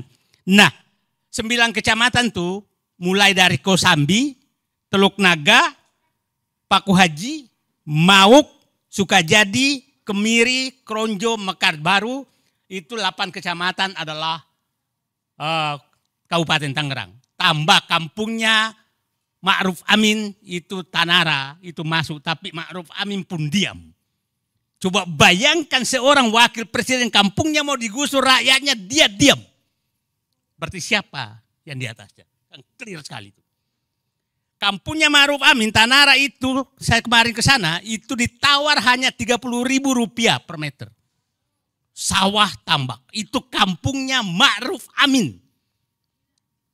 Bapak dan Ibu bisa bayangkan sebangsa dan setanah air, kampung wakil presiden tidak bisa berteriak melawan oligarki. Itu praktik. Jadi, nah orang boleh menyatakan ada pengacara besar misalkan saya Didu bohong, saya punya rekamannya semua itu. Jadi jangan menganggap saya bohong. Ada menyatakan bahwa itu transaksi. Saya punya rekamannya, orang ini transaksi di kantor pengembang. Bukan di lapangan. Notaris-notaris mereka sekarang ada di kampung-kampung mutar-mutar. Ya, notaris diturunkan ke kampung-kampung dengan menawar tanah. Tanah sekarang di Kronjo itu Rp52.000, Rp2.000 untuk ke desa, Rp10.000 untuk maklar. 40. Bapak makan es krim di Pik 2 Rp100.000. Sekali makan es krim 2 meter tanah. Kurang zalim apa kita? Menangis saya. Itu fakta. Nah, inilah praktek oligarki yang paling sempurna dan tertutup. Tertutup yang menariknya. Karena saya membela rakyatnya, Ketua Abdesi melaporkan saya. Melaporkan saya ke polisi. Ini negara apa? Aparat melaporkan rakyat yang membela rakyatnya. Ini negaraku. Bapak saya perintis kemerdekaan. Mendidik saya melihat perjuangan dia.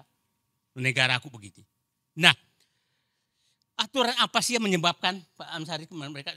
Bapak Alitori, nanti kita kaji.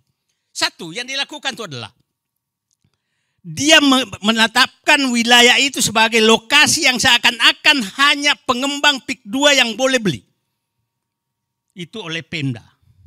Oke? Akhirnya tidak boleh ada transaksi apapun kecuali dengan mereka. Yang kedua dilakukan adalah izin jual beli. Tidak boleh ada jual beli di lokasi 9 kecamatan itu kecuali kepada pengembang. Lurah, desa, camat, tidak boleh ada transaksi apapun. BPN tidak boleh ada transaksi apapun. Ketiga, mekanisme pembebasannya aneh. Ini masuk PSN, biasanya kalau pembebasan pemerintah kan ada mana panitia penetapan harga. Panitia 8, panitia 9 namanya dulu. Ini tidak ada. Yang menentukan adalah aparat desa yang mendatangi dan bersama preman mendatangi rakyat. Nah, yang menariknya adalah, mohon maaf aja, ini semua di bawah, tidak ada yang berani apapun. Nah, ini ada tadi saya dapat berita, kepala desa sudah mulai ditangkap karena jual tanah. Ada lagi daerah Kohot sekarang sudah mau ditangkap. Ini memang pelakunya adalah Abdesi, kemungkinan marah. Karena begini, saya datang ke lokasi, tahu-tahu ada kantor pembebasan lahan PT Kukuh Mandiri. Didukung oleh Abdesi Kabupaten Tangerang. Loh, kok ada begini? Gitu kan? Terus saya ke lokasi Pik 2, PT Kukuh Mandiri. Oh, berarti Kukuh Mandiri ada Pik 2. Ya kan? Nah, sangat aneh. Sangat aneh. Nah, puncaknya adalah PSN. Puncak aturan yang dibikin. Ingat, PSN diumumkan 2 hari setelah pengumuman MK tentang kemenangan Presiden Prabowo. 2 hari. Dan kita sangat bisa menduga bahwa pelaku daripada ini adalah yang reklamasi gagal, yang ibu kota negara pelakunya juga sama, ini juga sama. Artinya kelihatannya setelah gagal di reklamasi Pantai Utara, dia pindah ke IKN Zong juga, maka dibayarlah dengan PSN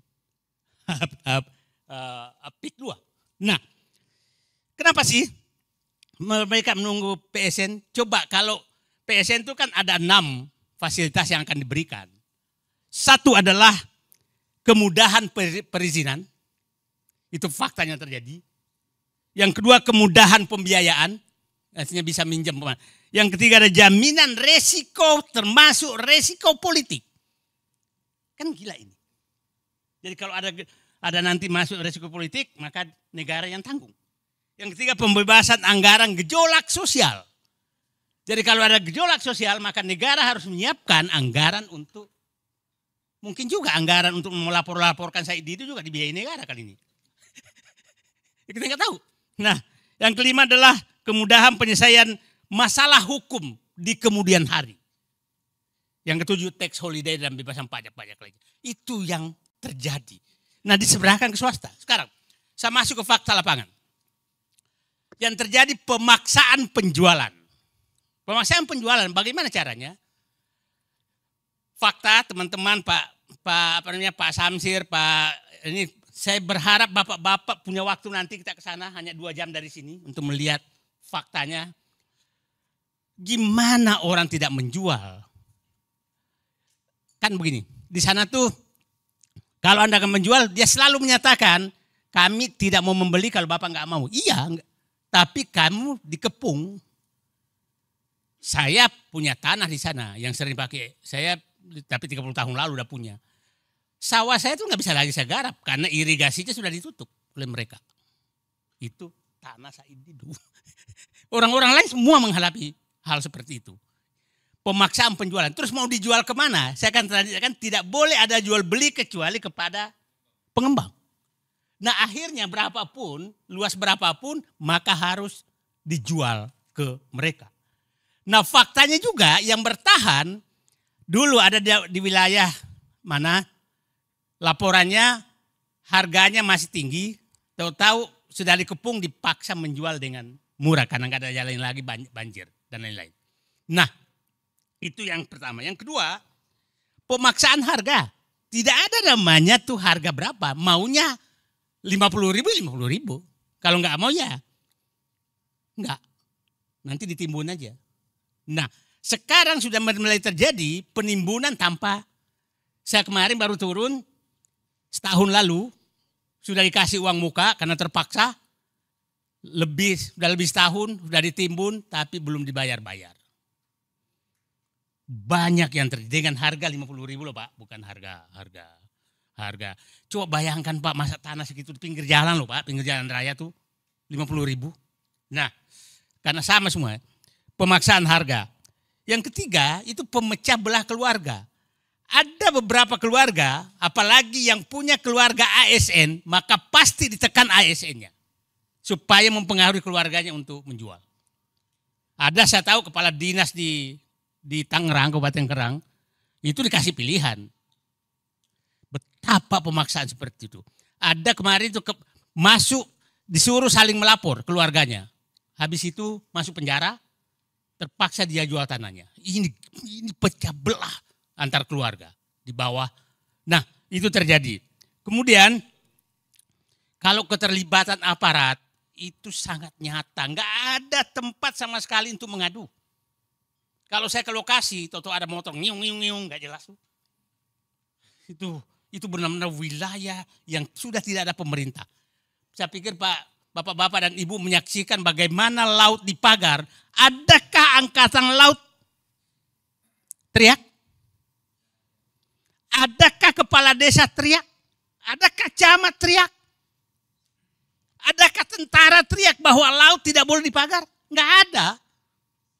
Ini fakta bahwa wilayah ini sudah tidak ada negara.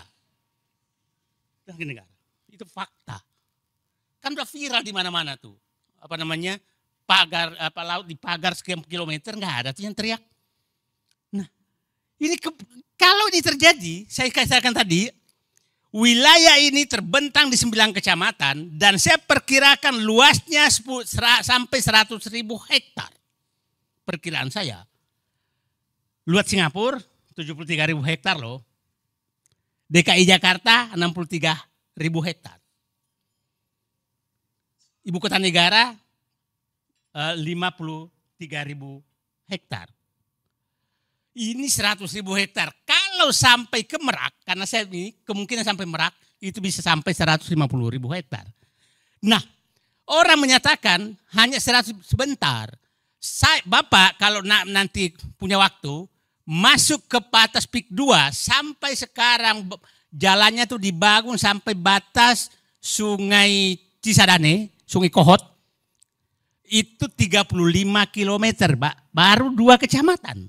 Panjang jalannya sudah 35 km. Nah, kalau sampai ke sana itu saya yakin 100 km kali 10 km lebarnya saja udah 100.000 hektar. Nah, terus kalau dia membantah selalu menyatakan kami hanya PSN di di 2.800 hektar. Sebentar. Anda pasang papan nama PIK 2 semua di seluruh kecamatan tersebut. Itu papan namanya, fotonya ada di saya semua. Jadi jangan lagi ada mau membohongi rakyat. Nah, yang ketiga tadi keterlibatan aparat sangat susah. Karena yang melakukan transaksi di bawah itu pasti lewat aparat desa. Aparat desa lah yang turun ke bawah. Nah, ketakutan rakyat sudah terlalu. Ketakutan rakyat. Kemarin saya dengan Pak Jaki turun itu, Pak jangan difoto, udah kayak begitu Pak. Udah saking ketakutannya. Karena sekali foto dengan Said Didu resikonya sangat besar. Nah, udah dikenal. Nah sekarang permainan hukum kepemilikan ini sangat parah. Sangat parah. Saya kasih contoh begini. Kalau Anda nggak menjual, pasti mungkin 1 hari, 2 hari, 3 minggu lagi bahkan akan dipanggil aparat dan bekerja sama BPN untuk menginikan. Kan yang punya data sejarah tanah BPN. Ya kan, kita kan nggak tahu itu sejarah tanahnya. Nah, kalau udah kayak begitu, 2 kemungkinan, Bapak kehilangan atau mau negosiasi. Oke. Dan tidak sedikit warga, ada keluar di media itu, menyatakan tanahnya umpamanya 30 hektar. Tahu-tahu hanya menjual 10 hektar. Maka 20 hektar dipersoalkan untuk dipaksa dijual juga dengan harga yang lebih rendah. Itu terjadi. Tapi di sana banyak toko besar yang punya tanah luas. Tapi tidak pernah ribut. Kemungkinan lewat negosiasi khusus.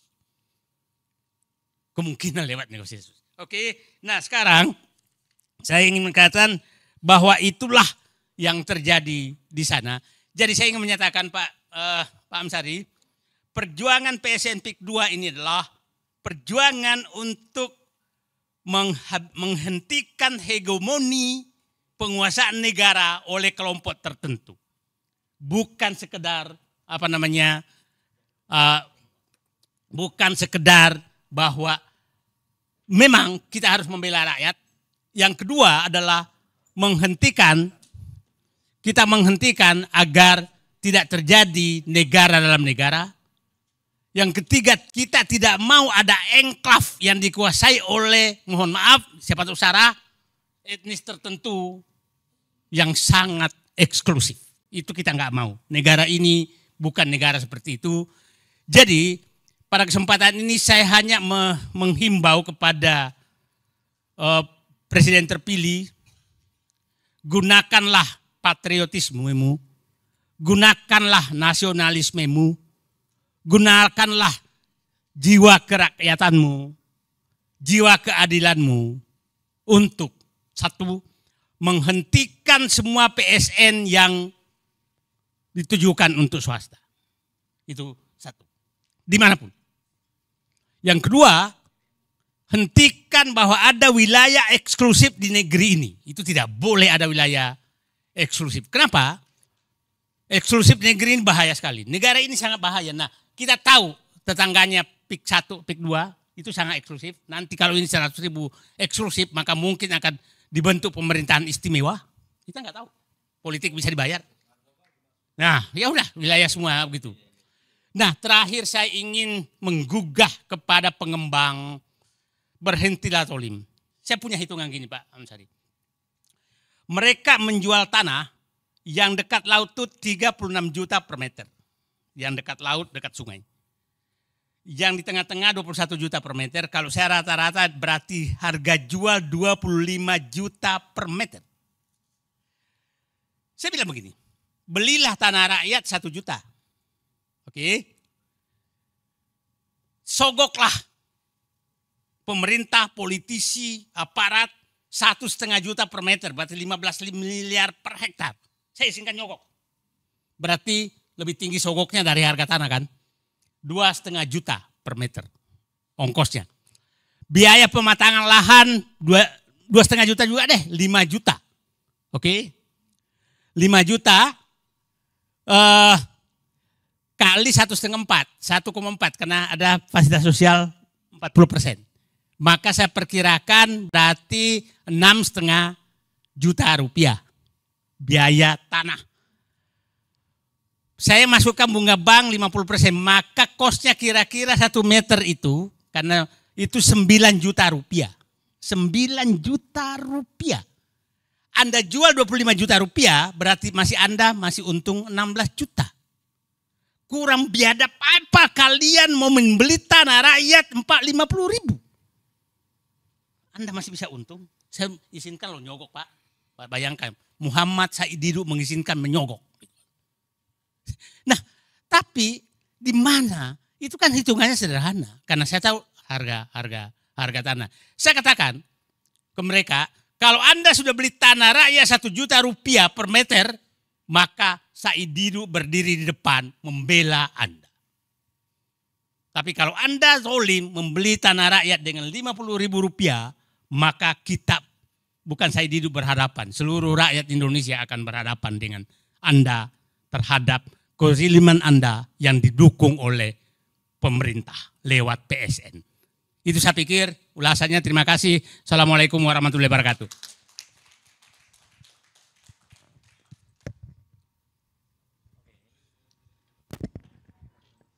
Iya, ini yang terakhir bergabung, jadi kesempatan juga terakhir tentunya. Bang Ferry, kelihatannya kurang sehat? Iya. Oke. Mudah-mudahan diberikan kesehatan dengan silaturahmi menjadi lebih sehat. Amin. Iya. Terima kasih Mas Hersu, Prof. Antoni Budiawan. Oh, diminta pindah ke sini supaya blocking kameranya enak. Oh, bisa ya?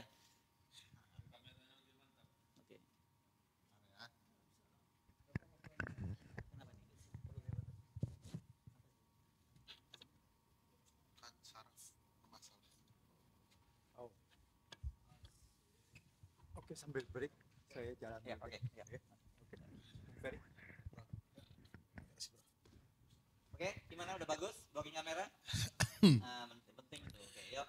Pak Said Didu, Bang Adi, Mas Hardi tadi juga saya lihat. Saya mohon maaf terlambat datang. Tadi pagi tidak bisa jalan, tiba-tiba jadi harus ke dokter. Kenapa tetap hadir dengan kondisi begini? Ya sayang saja membiarkan perjuangan Pak Said Didu sendirian. Kan? Mantap. Problematika PIK 2 dan PSN ini sudah jadi gejala nasional. Problematika PSN bukan ternyata tidak hanya di PIK 2, tapi hampir di seluruh wilayah tanah air. Ada sesuatu yang janggal dengan program strategis nasional. Strategis bagi negara, tapi tak strategis bagi warga negara. Itu problematikanya.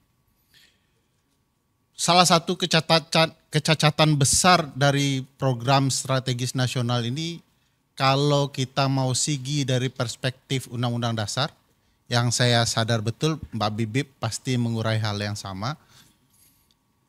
Bayangkan pasal 33 ayat 1 Undang-Undang Dasar kita itu sudah mulai dengan teks yang berbunyi, perekonomian disusun sebagai usaha bersama.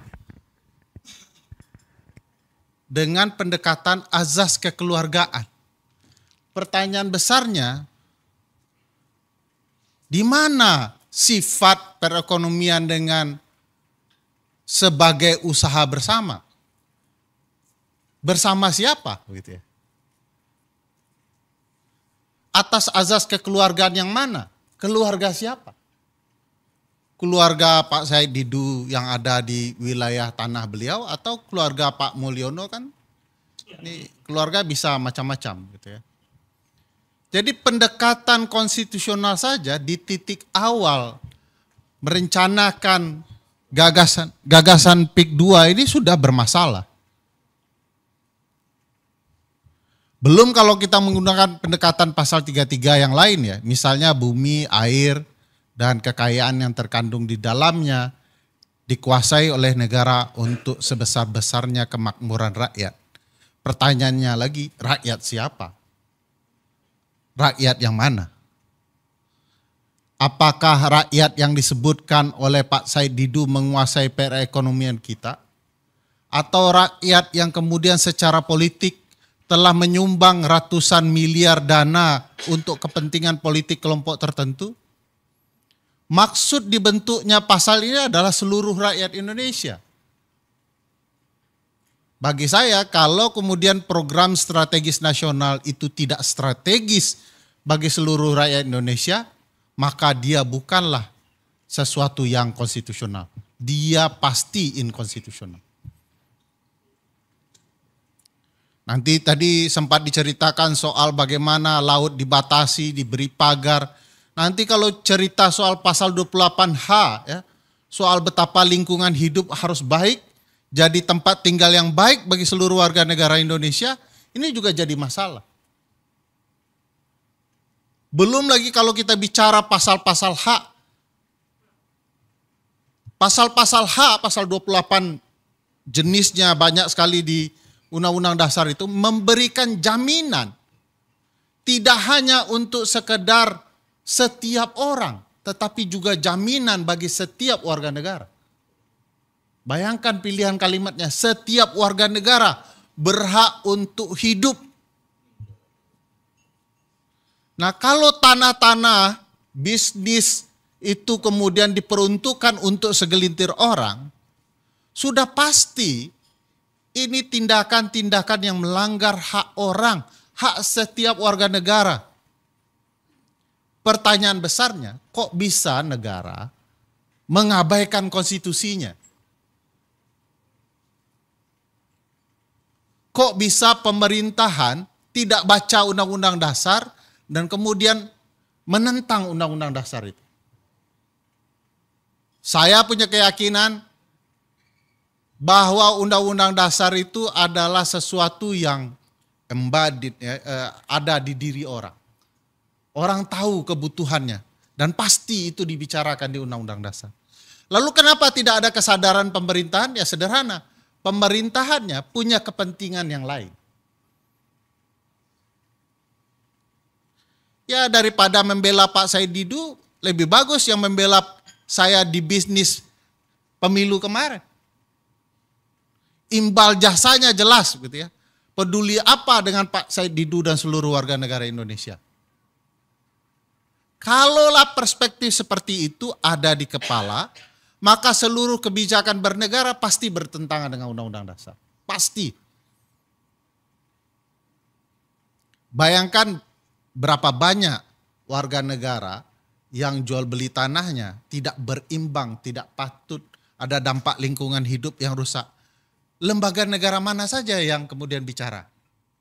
Bang Adi, saya tidak melihat teman-teman Komnas HAM nyaring bicara soal ini. Saya tidak lihat ada yang bicara soal kebutuhan lingkungan hidup, Kementerian KLH misalnya, teriak soal potensi bahaya lingkungan hidupnya.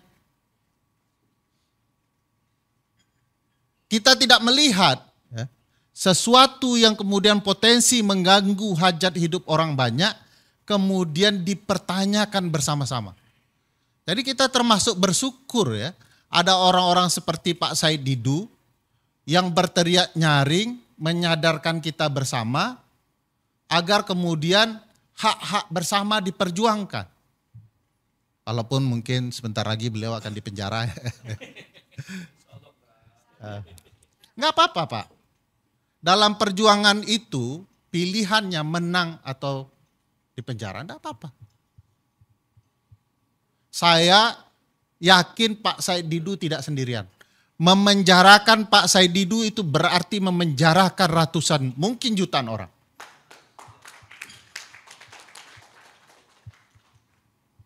Kan kemarin sudah dapat pelajaran tuh. Publik diam-diam dipukulin terus, disakitin terus, tiba-tiba bak-bah ya, bergerak menyerang seluruh simpul-simpul politik ada di Republik. Dan belum berhenti. Kemarin Garuda Biru, September lambangnya Garuda Hitam. Itu mengindikasikan satu hal yang sangat penting menurut saya. Coba Anda bawa satu dari kami. Anda rasakan bagaimana pergerakan kami. Dan saya tidak terbayang kalau kemudian kesadaran orang bahwa apa yang dirasakan oleh warga negara yang ada di PIK 2 itu juga berdampak kepada hak kami. kepada lingkungan hidup kami, kepada kelayakan keluarga kami, kepada hak kami untuk berekonomi, lalu tiba-tiba mereka marah dan kemudian bergerak bersama. Saya tidak terbayang, ini siklusnya bisa simultan. Ya. Kemarin ada teman-teman mengatakan begini, ya, ini kebiasaan takut bicara mungkin. Jadi mikrofonnya jauh terus. Kalau senior saya yang di ujung itu udah puas di penjara itu. Dan beliau bersedia menggantikan Pak Said Didu, saya dengar. Saya pikir apapun ya, hari ini kalau kita tidak bergerak bersama, suatu waktu kita akan merasakan dampaknya ke kita. Kita tidak bisa melihat ya penderitaan sekelompok orang lain sebagai penderitaan mereka. Kita harus menyebut itu penderitaan kami.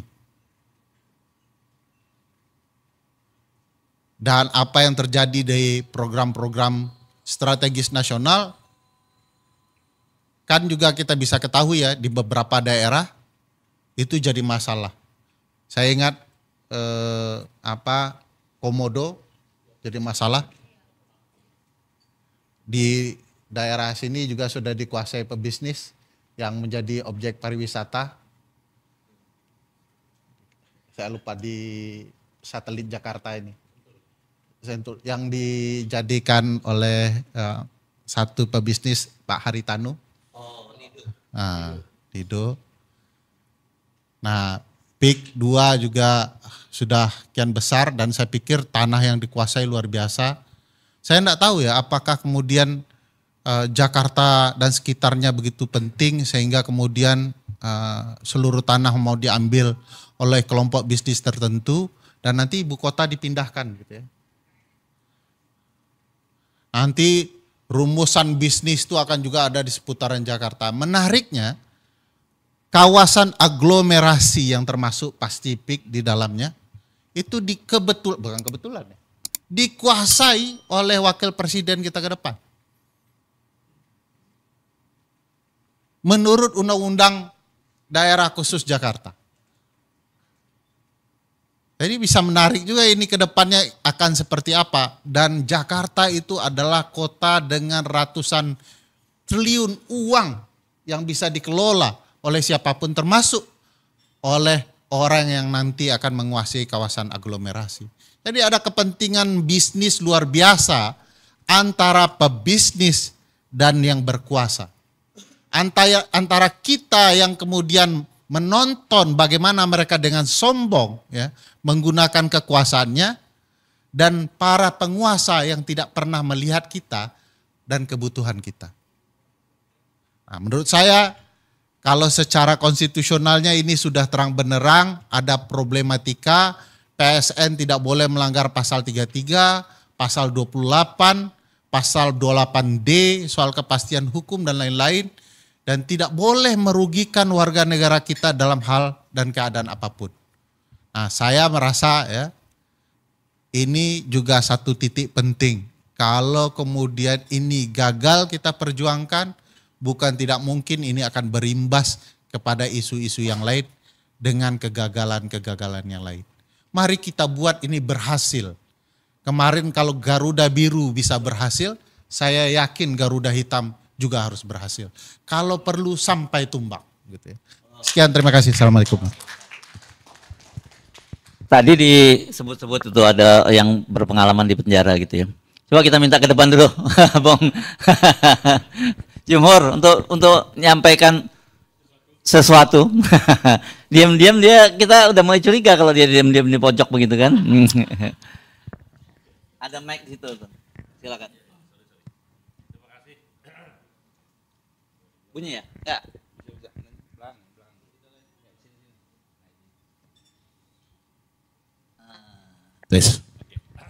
Terima kasih. Assalamualaikum warahmatullahi wabarakatuh. Saya mau nanya satu soal konstitusi dulu ya. Yang pertama, kalau peraturan presiden itu kan biasanya turunan dari undang-undang. Kalau ini turunan langsung dari UUD 45 seperti yang dibuat ini, apakah bisa diuji materikan di Mahkamah Konstitusi? Karena biasanya kan undang-undang diuji, waktu ujinya UUD 45. Perpres kan di bawah undang-undang nih, tapi dia nggak nyantol ke undang-undang, langsung ke konstitusi. Nah itu bertentangan kan pasal tadi itu. Nah saya menanya soal itu, nanti jawabnya belakangan. Perpres apa? Ini soal PSN ini, dia kan langsung pasal ya PP atau Perpres nggak tahu lah itu. Kan itu di bawah undang-undang statusnya kan. Nah itu yang saya mau tanya tuh, itu benar-benar pengen tahu gitu. Kalau misalnya bisa ya tidak ada salahnya, misalnya ada juga yang melaporkan itu bertentangan dengan apa konstitusi gitu loh. Itu satu. Yang kedua begini, saya tertarik sekali dengan isu ini karena saya pernah dipenjara gara-gara urusan ini. Waktu kami kuliah di ITB dulu, kami melawan Orde Baru melalui penggusuran tanah-tanah rakyat. Jadi ada Badega, ada Gedung Ombo, ada Cimacan, Pulau Panggung di Lampung. Itu semua kayak begini, digusur gitu dengan ganti rugi. Waktu itu 1 batang rokok tuh, 1 per meter persegi. Sebatang rokok Pak, rokok biasa itu. Kita marah gitu, dia kok bisa begini. Nah akhirnya singkat kata kita ngelawan Orde Baru dan kemudian saya dan teman-teman di penjara 3 tahun. Nah sekarang ini berulang lagi gitu loh, berulang lagi. Waktu itu saya masih kuliah di ITB waktu itu. Mungkin kalau ada teman-teman mahasiswa nanti bisa mempelajari gerakan mahasiswa pada waktu itu. Sekarang muncul lagi dan saya mendalami lagi soal Max Havelaar yang kebetulan di Banten juga nih, di Lebak. Dulu itu dianggap penindasan Pak, tanam paksa hanya karena rakyat disuruh ngambil 20% lahannya untuk ditanami yang diatur pemerintah. Dan itu kemudian katakanlah dijual kepada pemerintah, kemudian itu ada bupati ya yang kemudian menyalahgunakan sebagian, akhirnya terjadi proses eksploitasi kepada petani. Itu zaman kolonial, tahun 1860-an. Nah sekarang bukan lagi desain, bukan 20% Pak, ini 100% hilang gitu loh. Tanah orang ini hilang, di zaman Pak Said ya, ini hilang sama sekali. Dan jadi karena itu memang ini nggak masuk akal. Saya jadi wake up call saya, memang ini harus ada perlawanan, nggak ada lagi selain perlawanan. Dan perlawanan pertama, saya usulkan forum ini menobatkan Said Didu sebagai Indonesian Douwes-Dekker, Edward Douwes-Dekker. Jadi Indonesian Multatuli. Karena yang satu di Lebak di Banten, ini juga di Banten juga. Nah, jadi kita panggil Pak itu Multatuli itu Pak, pejuang tuh Pak. Kalau dalam perspektif perjuang kemanusiaan. Nah, Multatuli Didu lah. Nah, jadi itu kita angkat dia sebagai, karena dia juga sendiri. Nah, cuman bedanya dulu medianya nulis novel, namanya Max Havelaar. Nah, sekarang dia cuap-cuap bukan cuap-cuap di YouTube. Nah, dan itu membangunkan kita semua. Setuju semua ya? Jadi Indonesian Douwes-Dekker adalah Said Didu, atau pejuang kemanusiaan untuk masyarakat Banten adalah Said Didu. Kira-kira begitu. Said Multatuli Didu. Nah, kita kokohkan dalam forum ini. Setuju ya? Tepuk tangan dulu Pak Said Didu nih. Ya. Nah, jadi sejatinya politik itu harusnya ini yang diomongin. Sejatinya politik kan yang ngomongin soal-soal kayak gini harusnya. Jadi kita nggak boleh dilupakan pilpres, pilkada dan apa, tapi kemudian lupa hal-hal yang begitu penting. Jadi menurut saya mudah-mudahan saya bisa terlibat, Pak Said ya, bisa terlibat. Hah? Bisa ya? Ya alhamdulillah kalau pasti bisa, dan saya teman-teman di gerakan petani soal reforma agraria dan sebagainya, termasuk kaum buruh Pak. Kaum buruh juga sudah ada komunikasi yang cukup intensif bahwa cara-cara seperti ini adalah harus dilawan. Dan mudah-mudahan insya Allah ada keberhasilan. Terima kasih. Wassalamualaikum warahmatullahi wabarakatuh. Iya, kalau pengujian peraturan di bawah undang-undang, PP, Perpres dan lain-lain itu, Permen, Perda, ya bawanya ke Mahkamah Agung. Kayak Kaisang kemarin ya, yang putusan 23 itu. Kenapa ke Mahkamah Agung? Itu perintah Undang-Undang Dasar. Cuman kalau ke Mahkamah Agung itu yang meningkat itu iman kita, Bang Jumhur. Sebab begitu dimasukkan permohonan tidak ada persidangan. Jadi banyak aja berdoa sampai putusan keluar. Nah, itu makanya yang meningkat iman. Jadi lebih banyak teman-teman menyarankan ke Mahkamah Konstitusi, walaupun hasilnya belum tentu juga baik, tapi pertarungannya terbuka. Jadi kalau problemnya ada di PP dan Perpres, pasti ada sangkutannya dengan undang-undang. Pasti ada. Saya yang jamin, Bang. Walaupun undang PP-nya tidak diperintahkan, dia PP dan Perpres itu bisa berdasarkan kewenangan. Nanti pasti ada undang-undang yang menyantolnya. Bagaimana supaya PP dan Perpres itu bisa mati dengan sendirinya? Ubah pemaknaan yang ada di undang-undang melalui pengujian terhadap undang-undang dasar di Mahkamah Konstitusi. Sehingga kalau kemudian pemaknaannya dibuat pasti sesuai dengan kepentingan konstitusi, maka peraturan yang ada di bawahnya juga akan berimbas dengan sendirinya. Jadi biasanya kami melakukan begitu, jadi tidak kemudian bergantung kepada Mahkamah Agung. Bukan tidak bisa ke Mahkamah Agung, tapi terlalu sunyi. Sunyi dalam artian kita nggak bisa tahu apa-apa di Mahkamah Agung itu. Ya, jadi walaupun udah jelas ditafsirkan berbeda ada. Ya banyak kan. Umur ya. Udah jelas kan itu. Sudah jelas 40 bisa diturunkan kan begitu ya. Nah itu makanya sebagian dari kami selalu berupaya ke Mahkamah Konstitusi walaupun belum tentu menang. Tapi publik bisa mengetahui apa yang sedang terjadi dan cara berpikir hakim bisa dilihat. Di Mahkamah Agung begitu salinan petikan putusan keluar, belum tentu putusannya keluar. Kita tidak tahu apa argumentasi hakim sesungguhnya, lama sekali. Jadi ke Mahkamah Konstitusi menurut saya jadi pilihan. Nanti kita bisa bacakan kira-kira nyantolnya di undang-undang mana. Kan bisa dikejar ya kalau PSN itu ternyata merugikan lingkungan, kita hajar di undang-undang yang terkait dengan lingkungan hidup. Kalau kemudian ada birokrasi administrasi pemerintahan yang bermasalah, di undang-undang PSN itu kita arahkan kepada pengujian undang-undang administrasi pemerintahan gitu ya. Jadi bisa ke sana nantinya. Jadi harus dibaca dulu yang Bang Jumhur maksudkan PP atau Perpresnya seperti apa. Nah, nanti kita akan arahkan ke undang-undang yang mana. Saya pikir itu. Terima kasih. Oke, terima kasih sekalian konsultasi hukumnya ini ya. Gratis lagi. Iya, gratis. Untuk perjuangan. Oke, tidak terasa kita sampai di ujung perjumpaan kita kali ini. Saya tahu sebenarnya masih banyak nggak puas, tapi lebih baik kita nggak perpanjang di forum ini. Nanti bisa mingle saja, langsung ngobrol di antara kita kalau ada yang perlu hal-hal yang ditanyakan ya. Kalau kita terus dilanjutkan ini akan sangat panjang. Sekali lagi terima kasih atas kehadiran Anda semua, dan paling penting buat kita itu terus menjaga semangat dan jangan pernah berhenti ya. Jangan pernah berhenti mencintai Indonesia ini. Jangan pernah berlelah untuk berjuang demi kebaikan bangsa Indonesia sampai iblis-iblis yang tadi dipaksa keluar dari surga itu hengkang dari Nusantara ini.